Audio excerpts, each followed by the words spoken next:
सीधा रुख करते हैं पटना का, जहां पर बिहार चुनाव के अंतिम चरण की वोटिंग लगातार जारी है। गया में पोलिंग स्टेशन वोटिंग शुरू हो चुकी है। उसके साथ ही ईवीएम की जांच के लिए मॉक पोलिंग हुई। भागलपुर में वोटिंग के इंतजाम किए गए हैं। चलिए खबर पर अधिक चर्चा करते हैं। धर्मेंद्र कुमार, ब्यूरो चीफ पटना, हमारे साथ जुड़ गए हैं। धर्मेंद्र जी, दूसरा और अंतिम चरण, जैसा उत्साह पहले देखा गया, इस बार भी ऐसा उत्साह ही देखने की उम्मीद जताई जा रही है सभी दलों द्वारा। मीडिया कर्मी भी, सुरक्षा कर्मी भी लगातार पोलिंग स्टेशन पर तैनात हैं। किस प्रकार के दृश्य आप देख पा रहे हैं? क्या कुछ उम्मीदें जताई जा रही हैं?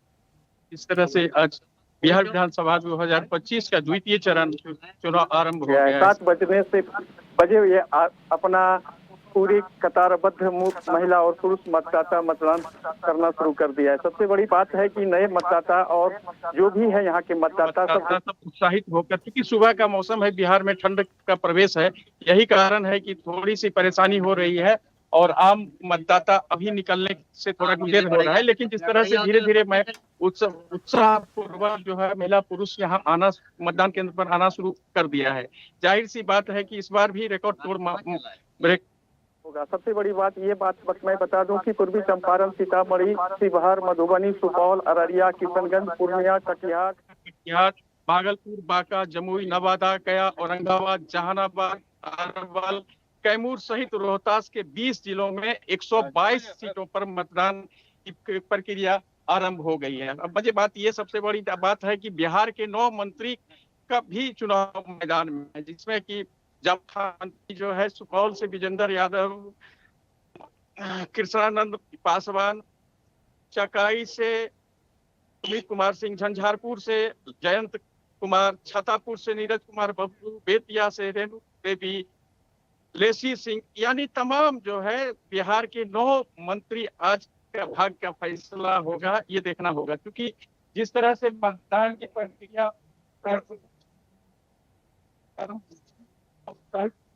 मतदाताओं ने अपना मताधिकार का प्रयोग किया था और रिकॉर्ड तोड़ मतदान किया था, फिर यहाँ भी वही स्थिति आज होगी। जो क्योंकि जिस तरह से विशेषकर महिलाओं की बात मैं करता हूँ कि महिलाओं जिस तरह से कि उत्साह है, वो एक तो माइंड मेकअप करके वो सीधे कहता है कि हम अपना अधिकार को अपना अधिकार जो है उस अधिकार को मैं अपना मत के माध्यम से डालना चाहते हैं और नई सरकार में अपनी सहभागिता कायम करना चाहते हैं। मजे की बात ये भी मैं बताता हूँ कि पूरे के चुनाव मतदान में 3,70,00,556 अपना मताधिकार का प्रयोग करनी है। इन तमाम चीजों बिल्कुल धर्मेंद्र जी, आप नजर बनाए रखिएगा पूरे चुनाव पे। आगे भी आपसे दिन भर चर्चा करते रहेंगे। फिलहाल आपका धन्यवाद जुड़ने के लिए और जानकारी साझा करने के लिए।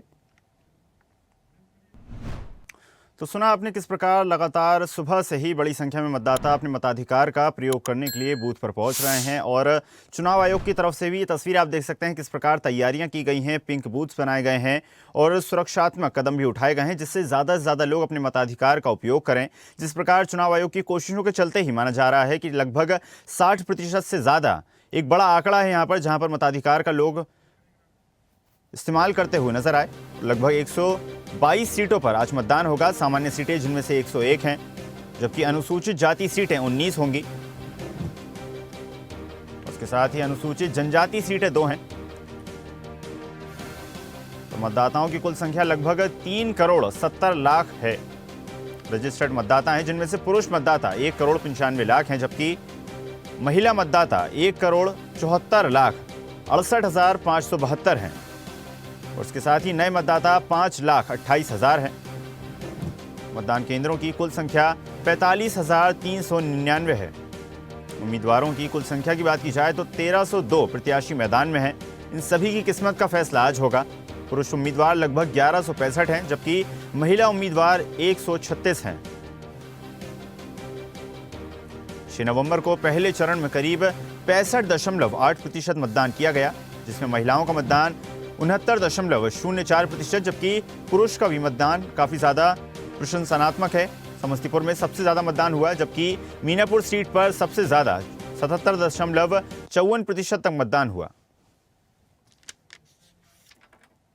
ताज़ा खबरों के लिए लाइक, फॉलो और यूट्यूब पर सब्सक्राइब कर बेल आइकन दबाएं। साथ ही हर अपडेट के लिए विजिट करें swedeshlive.com।